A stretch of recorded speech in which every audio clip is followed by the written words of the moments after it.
നിങ്ങളെ എപ്പോഴെങ്കിലും ഇംഗ്ലീഷ് പഠിക്കുന്ന സമയത്ത് ബിയുടെ ഒരു ഫോം ആയിട്ടുള്ള ബീയിങ് എന്നുള്ള വേർഡ് കൺഫ്യൂസ് ചെയ്തിട്ടുണ്ടോ? ഇപ്പൊ ഒരു എക്സാമ്പിൾ പറയുകയാണെങ്കിൽ ഹി ഈസ് ബീയിങ് പൊളൈറ്റ് എന്ന സെന്റൻസിലും the car is being repaired എന്ന സെന്റൻസിലും ബീയിങ് എന്നതിന്റെ അർത്ഥം ഒരുപോലെയാണോ?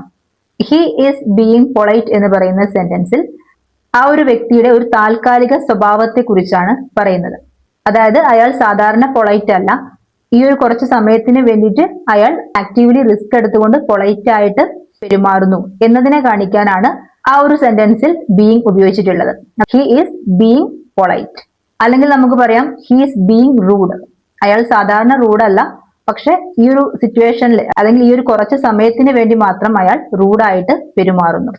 എന്നാൽ രണ്ടാമത്തെ സെന്റൻസിൽ ബീയിങ്ങിനെ ഉപയോഗിച്ചിട്ടുള്ളത് ഒരു താൽക്കാലിക സ്വഭാവ രീതിയെ കുറിച്ച് പറയാനായിട്ടല്ല. അവിടെ ബീയിങ് ഉപയോഗിച്ചിട്ടുള്ളത് ഒരു സ്റ്റേറ്റ് അല്ലെങ്കിൽ ഒരു കണ്ടീഷനെ കാണിക്കാൻ വേണ്ടിയിട്ടാണ്.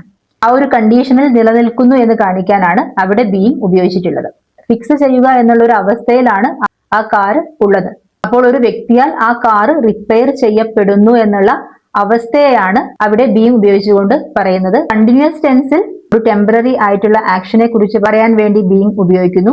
എന്നാൽ പാസീവ് വോയിസിൽ എന്തിന്റെയെങ്കിലും ഒരു അവസ്ഥയെക്കുറിച്ച് അല്ലെങ്കിൽ കണ്ടീഷനെ കുറിച്ച് പറയാനാണ് ബീയിങ് ഉപയോഗിക്കുന്നത്.